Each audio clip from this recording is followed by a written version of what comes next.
Bonjour, je suis ici aujourd'hui avec Olivier Roland. Bonjour. Bonjour. Et il est en as d'Internet ici en France. Il y a plein de produits qui vont en ligne, des formations. Il est aussi expert blogueur. Il a un produit qui s'appelle Blogger Pro. Oui.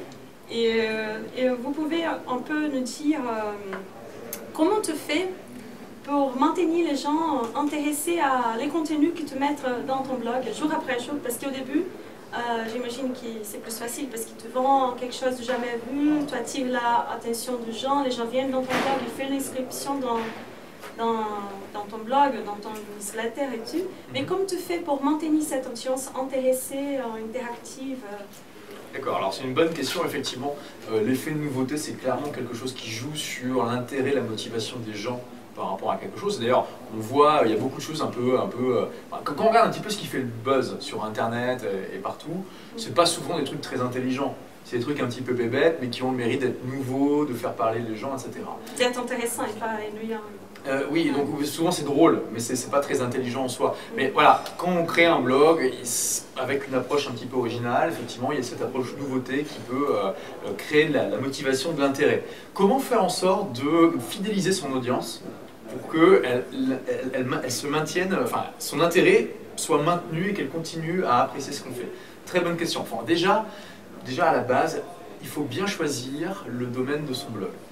Moi, je recommande de bloguer sur un sujet qui nous passionne, notamment parce que c'est plus facile de rester motivé pour bloguer, mais aussi parce que quand on parle d'un sujet qui nous passionne, c'est plus facile de transmettre un certain enthousiasme. Et aussi, comme c'est ton intérêt, tu vas t'investir dessus pour produire quelque chose de qualité aussi. Oui, tout à fait, tu vas créer quelque chose de qualité et en plus, tu vas avoir un enthousiasme, une passion par rapport à ce sujet-là, et souvent l'enthousiasme c'est communicatif.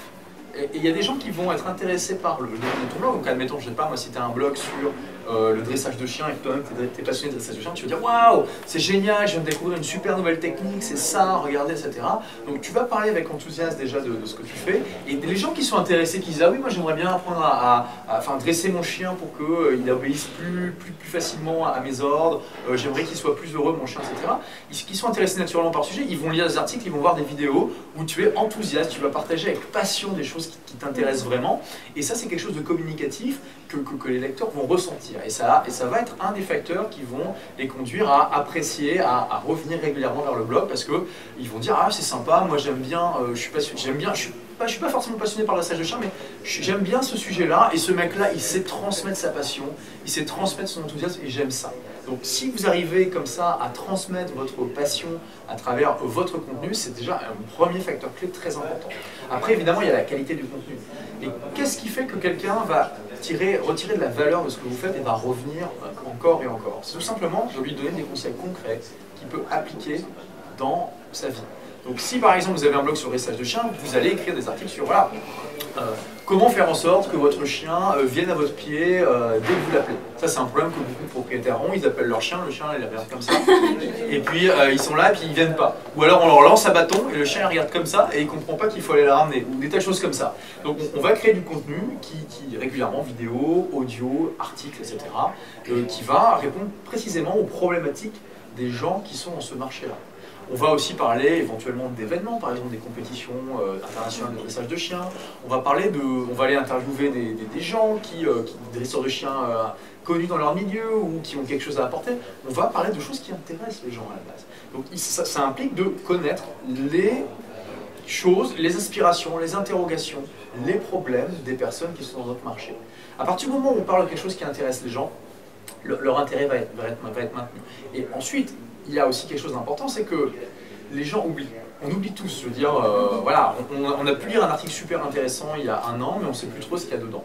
Donc on peut aussi, et c'est ce que font les magazines finalement qui sont spécialisés sur un sujet, recycler des sujets qu'on a déjà traités. C'est pas parce qu'on a déjà traité un sujet qu'on ne peut pas le retraiter une deuxième fois. Et améliorer. On peut l'améliorer. Puis voilà, vous avez pu écrire un article sur un sujet précis, vous pouvez très bien faire ensuite un podcast 6 mois plus tard, et une vidéo encore 6 mois plus tard, et encore 6 mois plus tard, vous refaites un article sur le même sujet mais avec un angle différent. Enfin, c'est pas parce que vous avez traité une fois un sujet que vous devez vous empêcher de le faire. On regarde dans les journaux, dans le métier de la presse, en France on a l'expression marronnier, qui veut dire en fait c'est un sujet qui revient régulièrement.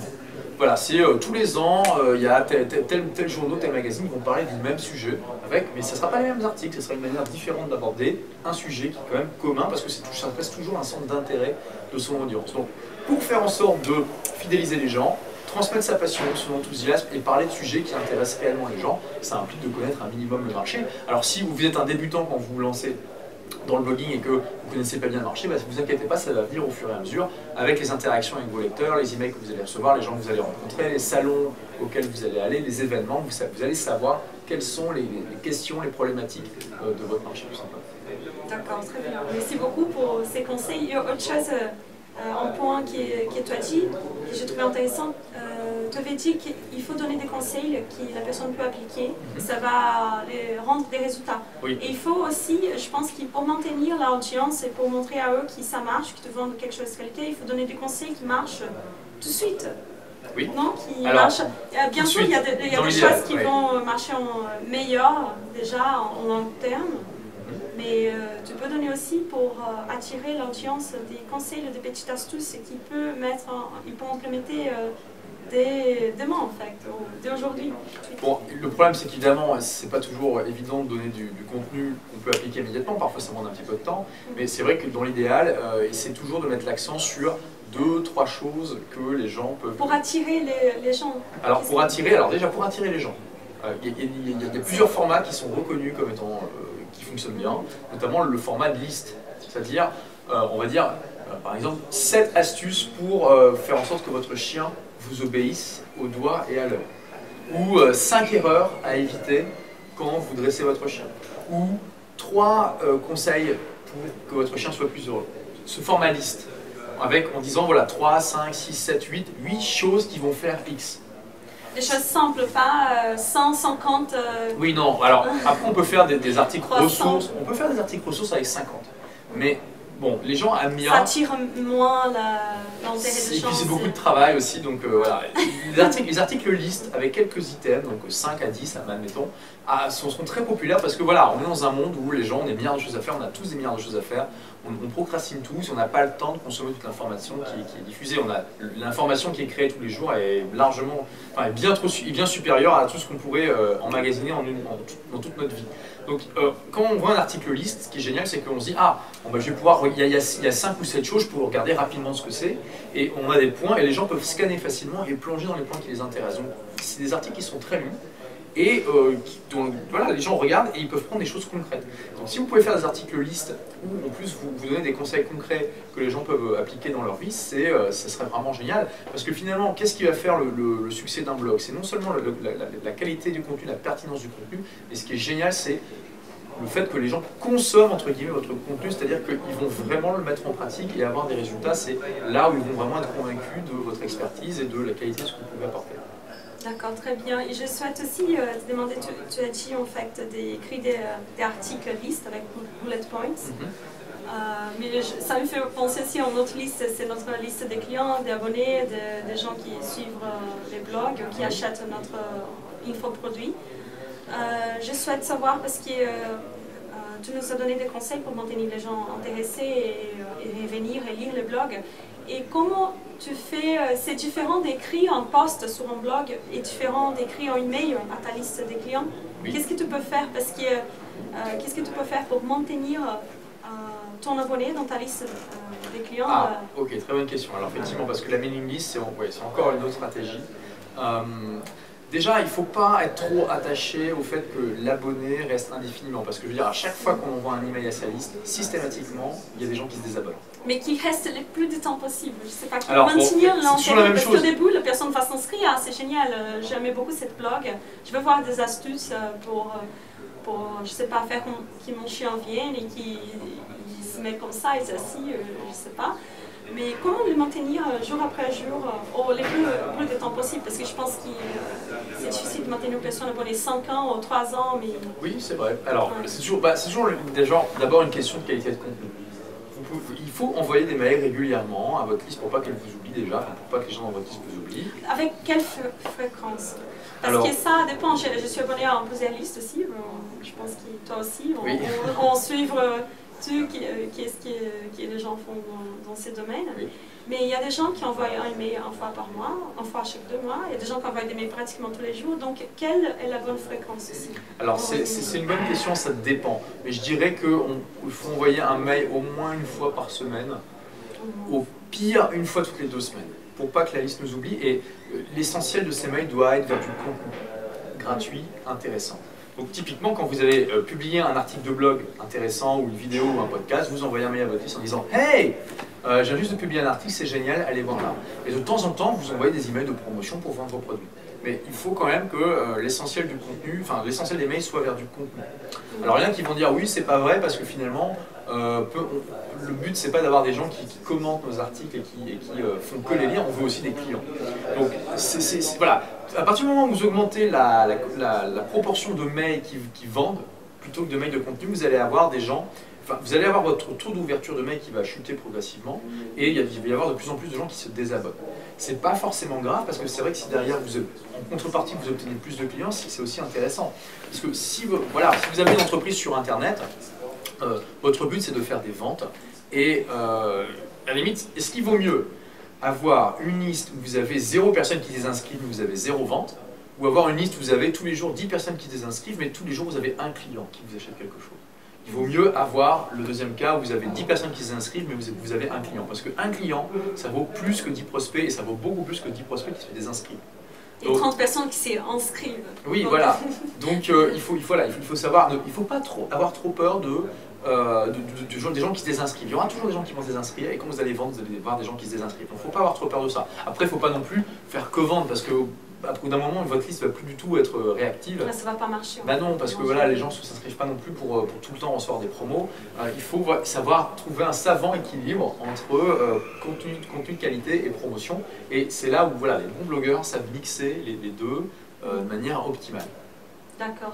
Et une autre question que je souhaite te poser, c'est comment faire, parce que c'est bien, on fait les mails, la personne reçoit les mails, mais ce n'est pas tous les emails qui sont ouverts. Donc, comment faire un titre qui ça peut attirer les gens pour prendre l'action d'ouvrir les mails et lire qu'est-ce qu'il y a dedans? Parce que c'est le titre qui va... Oui, alors le titre est le plus important facteur. Et comment choisir les bons titres? Alors, en fait, au début, vous ne savez pas les titres qui fonctionnent. Il y a quelques titres qui ont été repérés comme fonctionnant quasiment tout le temps. Le titre le plus efficace, un des titres les plus efficaces, c'est Mauvaise Nouvelle. Bad news, c'est très... Mais ça, c'est en France, non? Non, ça marche. Aussi, en tout cas, ça a été testé sur le marché anglo-saxon, ça fonctionne. D'accord. En Donc, France je vais aussi. tester au Brésil. Oui, Mauvaise Nouvelle. Bon, faut pas l'utiliser trop souvent, mais une fois de temps en temps, Mauvaise Nouvelle. Voilà, vous pouvez aussi dire Mauvaise et Bonne Nouvelle. Voilà, mais typiquement, si vous avez eu un incident technique, quelque chose comme ça, vous pouvez faire un email Mauvaise Nouvelle. Puis derrière, vous dites voilà, j'ai eu un incident technique, mais c'est pas grave parce que pas mal. Un autre titre qui fonctionne bien, si je me rappelle bien, c'est... ça c'est très intéressant, je n'imaginais pas ça. Alors quelque chose qui fonctionne bien aussi, c'est de mettre le prénom de la personne dans le titre. On va abuser de ça, mais une fois de temps en temps, les autorépondeurs permettent de faire ça, vous mettez le prénom de la personne dans le titre. Donc vous dites par exemple, voulez-vous gagner de l'argent sur Internet, virgule, prénom, point d'interrogation. Ça c'est plus efficace de juste de mettre voulez-vous gagner de l'argent sur Internet. Bon, exemple. Sinon, vous avez ces titres-là qui ont été repérés, mais après c'est à vous de trouver vos propres titres qui fonctionnent en fait. Et une manière de faire ça, c'est de faire des split tests. C'est-à-dire qu'on va, en fait, quand on envoie un email, on va envoyer deux ou 3 ou 4 emails avec des facteurs différents. Et typiquement, on peut envoyer... Un petit groupe de personnes, 200 personnes... si on a une liste de 1000 personnes, par exemple, bon, déjà on peut faire un email, on peut en faire un email en 2 versions. Un qu'on va envoyer à 500 personnes, un autre qu'on va envoyer aux autres 500 personnes. La plupart des autorépondeurs permettent de faire ça. Donc typiquement, on va garder le même email, mais on va changer le titre pour voir celui qui déclenche le plus de taux d'ouverture. Et au fur et à mesure, on va se constituer comme ça une base de données de titres qui fonctionnent mieux que les autres. Et ça va nous donner une bonne expérience du sujet. On peut aussi envoyer, alors, bonne suggestion, par exemple, Aweber permet de faire un test sur 4 versions différentes quand on envoie un email. On peut très bien faire un speed test où on envoie d'abord 2 emails, un à 10% de la liste, un autre à 10% de la liste. On prend celui qui marche le mieux, et ensuite on envoie celui qui marche le mieux aux 80% restants, tout simplement. Et comme ça, on est sûr de maximiser le taux d'ouverture des emails. Et puis au fur et à mesure, voilà, on s'améliore dans l'écriture des titres, on sait ce qui accroche et ce qui fait que les gens vont ouvrir. D'accord. Et j'ai une autre question. Comment tu as déjà, par exemple, tu as déjà ton blog, ton site, ta liste des clients, et tu veux créer un nouveau produit, Oui. un nouveau infoproduit, en formation en ligne. Et comment tu fais pour choisir les thèmes avec tes clients? Bien sûr, tu vas faire un sondage, voir les frustrations et tout, comment tu peux aider les clients. Oui. Mais comment? Parce que parfois, les clients, ils ne savent pas exactement ce qu'ils ont besoin. Donc, et tu sais... Oui, ils ne savent pas ce dont ils ont besoin, mais ils savent quel est leur plus gros problème. C'est ça qui est intéressant. La question magique dans le sondage dont tu parles, c'est quel est votre plus gros problème, votre plus grosse frustration en relation avec le domaine en question. Donc si j'ai un blog sur le dressage de chiens, je vais poser comme question à ma liste, quel est votre plus gros problème, votre plus grosse frustration en relation avec l'éducation de votre chien, avec le dressage de votre chien? Les gens ne savent pas forcément ce qu'ils veulent, mais ils savent quel est leur plus gros problème. Ce qui les bloque, ce qui empêche d'avancer. Voilà, qu'est-ce qui les empêche d'avancer? Ils ne savent pas forcément aller au-delà de ça, c'est-à-dire quelles sont les étapes pour résoudre ce problème, etc. Mais ils savent quel est leur plus gros problème, je veux dire. Voilà, voici mon objectif et voilà ce qui m'empêche, en tout cas quelle est ma perception. Peut-être qu'ils pensent que c'est ça le problème et qu'en fait ils ont un autre problème avant, mais en tout cas voilà leur perception du problème. Donc à partir du moment où vous connaissez le plus gros problème de votre audience, voilà, vous avez juste à proposer un produit qui va les aider à résoudre ce plus gros problème et forcément ils vont être motivés pour acheter le produit puisque c'est leur plus gros problème, c'est quelque chose qui leur tient à cœur, qui les frustre. Voilà, donc c'est vraiment ce qui vont le plus c'est résoudre ces problèmes, c'est passer oui, continuer et éviter ou sauter ou arrêter avec ce blocage. Donc bien sûr, ils vont acheter ces produits. Ils vont être motivés si vous arrivez à les convaincre que votre produit va les aider. Après, c'est toujours le problème. Vous pouvez avoir un prospect qui est conscient de son problème, il va se dire « Ah, c'est vraiment, j'aimerais bien qu'on m'aide à résoudre ce problème ».